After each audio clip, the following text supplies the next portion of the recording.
होशंगाबाद जिले की सिवनी मालवा के शासकीय कया उच्चतर विद्यालय में दिव्यांग बच्चों के लिए खंड स्तरीय खेलकूद प्रतियोगिताएं आयोजित की गई, जिसमें अतिथि के रूप में एसडीएम अखिल राठौर, भाजपा प्रदेश कार्यकारिणी सदस्य संतोष पारीक, जिला महामंत्री रघुवीर राजपूत, जिला उपाध्यक्ष प्रीति शुक्ला, महेश गोयल, विधायक प्रतिनिधि कृष्णा व्यास रही। प्रतियोगिता में बच्चों ने भाग लेकर चम्मच दौड़, गोला फेंक, रंगोली, ड्राइंग आदि खेलों में अपना दमखम दिखाया। दोपहर 12 बजे से प्रारंभ खेलकूद प्रतियोगिता का समापन शाम 4:30 बजे एक समारोह में विजेता और विजेता खिलाड़ियों को पुरस्कार वितरण के साथ हुआ। यह प्रतियोगिता देखने आए अभिभावकों ने मैदान पर बच्चों का उत्साह बढ़ाया।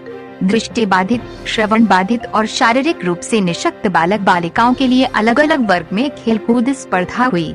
कया उच्चतर विद्यालय में आयोजित दिव्यांग बच्चों की खंड स्तरीय खेलकूद प्रतियोगिता में विजेता, उप विजेता खिलाड़ियों को समारोह में पुरस्कार दिए गए।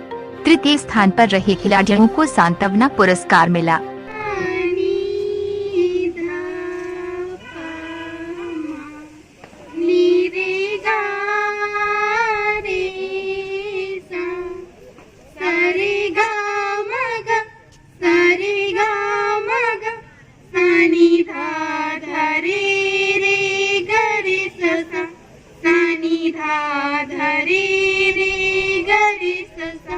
मुझको न भले उठाने दो, माँ शारदे वरदाने दो। मुझको न भले उठाने दो, माँ शारदे वरदाने दो। माँ शारदे हंसाशनि वागीश वीणा वादनी। माँ शारदे हंसाशनि वागीश वीणा वादनी। माया मुझे ना ठग सके, मन मोह में ना फंस सके। माया मुझे ना ठग सके, मन मोह में ना फंस सके। मुझको अगम स्वर ज्ञान दो, माँ शारदे वरदाने दो।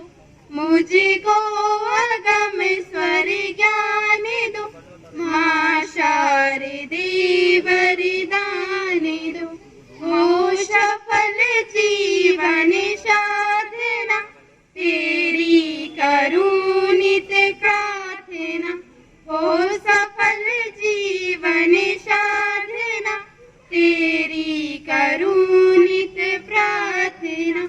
हो सफल जीवन सारथी, तेरी करूं नित आरती। हो सफल जीवन सारथी, तेरी करूं नित आरती। मुझको अगम स्वर ज्ञान दो, माँ शारदे वरदाने दो। माँ शारदे वरदाने दो। जिंदगी में आती हैं बड़े होने के बाद, पर जब तक बच्चे हैं ना तब तक तो पढ़ाई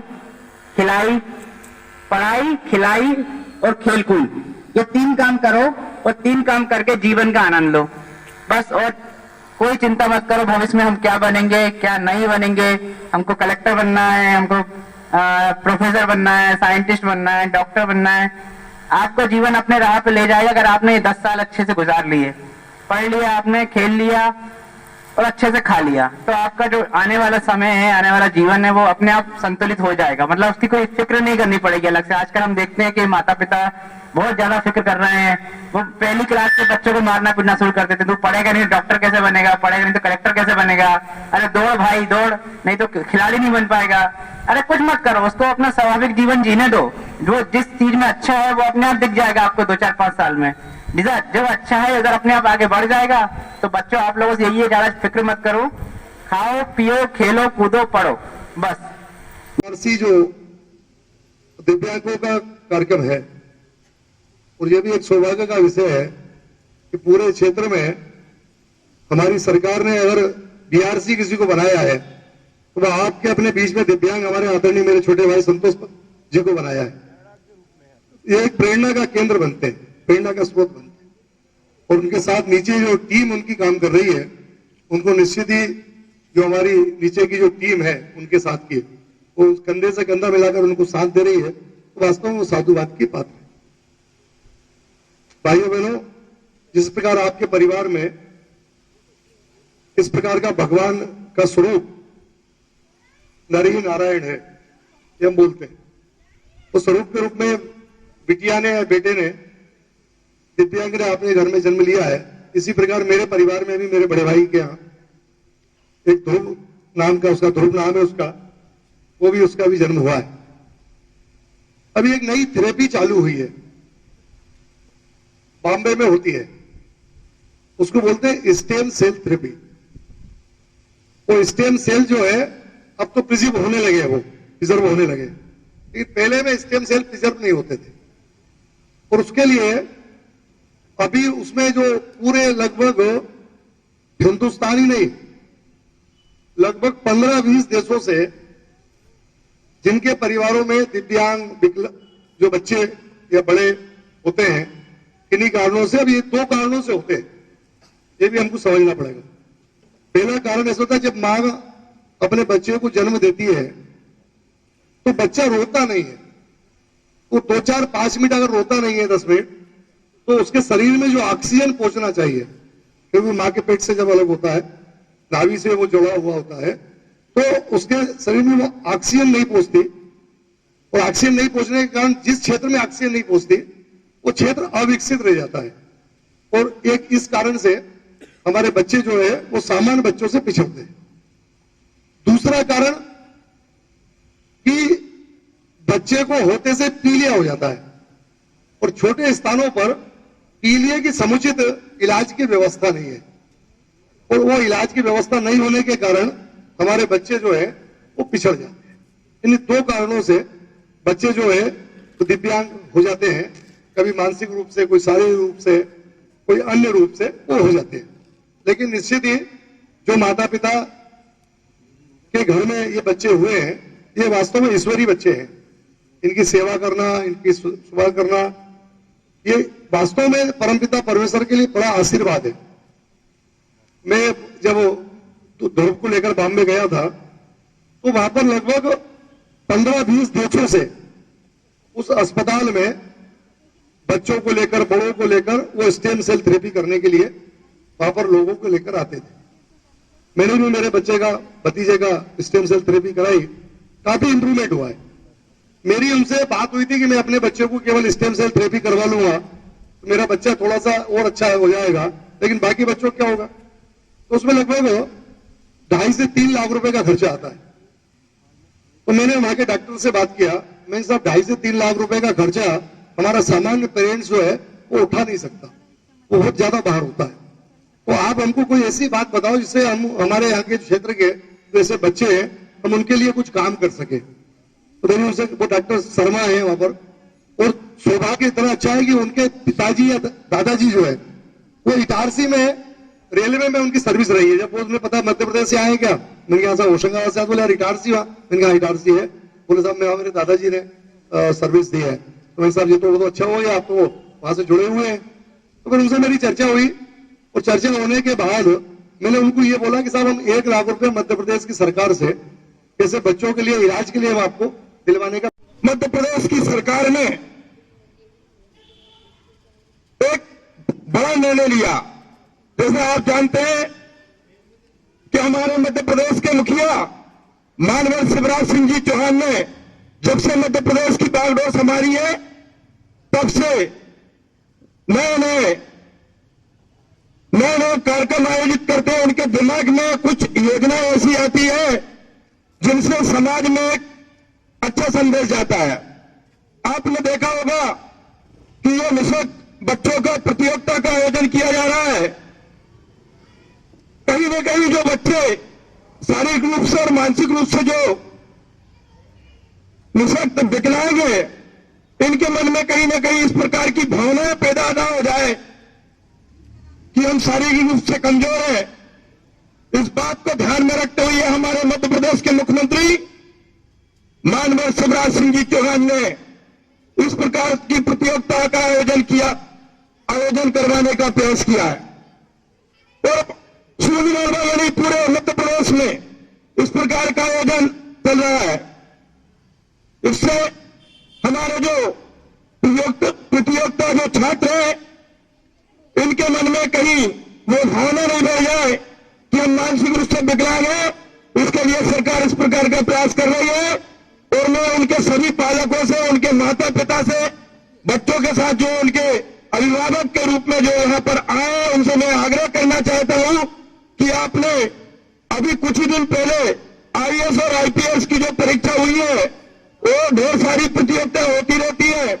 आपने देखा होगा व्हाट्सएप के माध्यम से, फेसबुक के माध्यम से, अखबारों के माध्यम से आपने देखा होगा कि इस प्रकार जो हमारे निशक्त बच्चे हैं उन्होंने भी कहीं हमारे सामान्य रूप से जो बच्चे हैं, जो स्वस्थ बच्चे हैं, उनसे कहीं पीछे नहीं है उनमें आईएएस और आईपीएस की परीक्षा में और खेल प्रतियोगिता में भी। तो मैं इस प्रकार के आयोजन आप लोगों ने जो कराया इसके लिए आप लोगों को बहुत बहुत बधाई, ढेर सारी शुभकामनाएं। ये आयोजन सफल हो।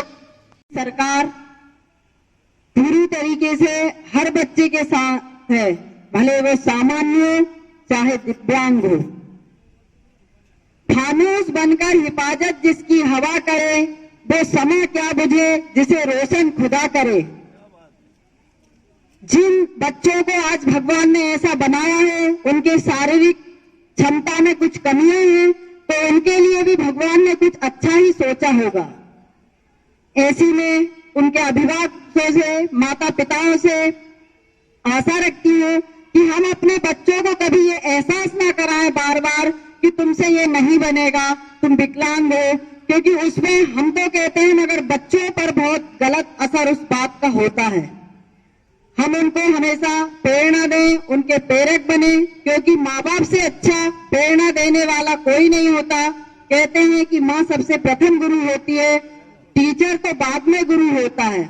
इसलिए मेरी सभी माता पिताओं से ऐसी और आसपास भी जो लोग रहते हैं उनसे ऐसी प्रार्थना मैं करती हूँ कि कभी भी बच्चों को एहसास ना कराएं।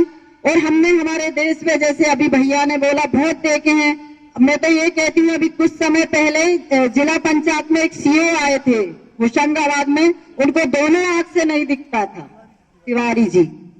तो इसलिए मैं कहती हूँ हर बच्चे में कुछ ना कुछ प्रतिभा होगी, कुछ ना कुछ कला होगी, बस उस कला को हमको समझना है और उस कला को समझकर हमको आगे बढ़ाना है। ये सब माता पिता ये कर सकते हैं क्योंकि मध्य प्रदेश की सरकार हमेशा सबके लिए सोचती है, निचले स्तर तक के व्यक्ति के लिए सोचती है, बच्चों के लिए सोचती है, अंत्योदय की योजना पर चलती है। इसलिए मेरा सबसे यही अनुरोध है कि अपने बच्चों को आगे बढ़ाएं और उनको प्रोत्साहित करें, हमेशा आगे दें और हर बच्चा अच्छा करेगा। यहाँ उनके अभिभावक से भी मैं यही बोलती हूँ कि वो निराश होकर ना जाए। अब वो तो प्रतियोगिता है, फर्स्ट सेकंड थर्ड तो किसी ना किसी को आना है, क्योंकि प्रतियोगिता इसलिए रखी जाती है। बाकी हर बच्चा अच्छा करेगा, आज नहीं तो कल करेगा, कल नहीं तो परसों करेगा, मगर है ना उनका उत्साह वर्धन हमेशा अपन करते रहें। ऐसी मेरी सब अभिभावकों से प्रार्थना है और बच्चों से भी है कि बच्चे कभी निराश नहीं होना। भगवान ने आपको अगर ऐसा बनाया है, कुछ शारीरिक कमी अगर आप में है तो कुछ ना कुछ उसने आपके लिए अच्छा ही सोचा होगा। धन्यवाद, जय हिंद। ये कार्यक्रम शिक्षा के क्षेत्र में चलता है कि हमारे ऐसे बच्चे जो किसी कारण से उनकी शारीरिक विकास में कहीं कमी रह जाती है, लेकिन यह तय है कि उनके बीच भी उनके मन मस्तिष्क में कहीं न कहीं कोई प्रतिभा छुपी होती है और उन प्रतिभा को आगे लाने के लिए इस प्रकार के छोटे छोटे आयोजन से उनके मन अंदर छिपी हुई प्रतिभा का प्राकट्य होता है। और ऐसी प्रतियोगिताएं लगातार होने से निश्चित रूप से उनके बौद्धिक विकास होगा। मैं इन सभी बच्चों के इस कार्यक्रम के लिए मैं आप सब आयोजकों को बहुत बहुत बधाई देना चाहता हूं और इन प्रतिभाओं को मेरा सिर्फ आयोजकों से यही आग्रह है कि एक दिन का ये कार्यक्रम न बनाते हुए इस कार्यक्रम को उनके बीच में जो प्रतिभाएं रहती हैं कहीं ना कहीं हमारे दिमाग में आ जाता है कि उसमें एक इस कला का विशेष ध्यान रहता है, तो उनको लगातार उनको पर्याप्त प्रशिक्षण देते रहें। केवल ये नहीं कि 2 दिन पहले हमने सूचना दी और कार्यक्रम में उनको बुला लिया। तो आज जैसे जिन प्रतिभाओं को आपके ध्यान में आएंगी, उनको अगर लगातार प्रशिक्षण देते रहेंगे तो एक दिन हो सकता है कि उन सब बच्चों में से कुछ प्रतिशत बच्चे हैं जो आगे उस कला को अपना भविष्य बना सकें। आप सभी को इस आयोजन की बहुत बहुत बधाई।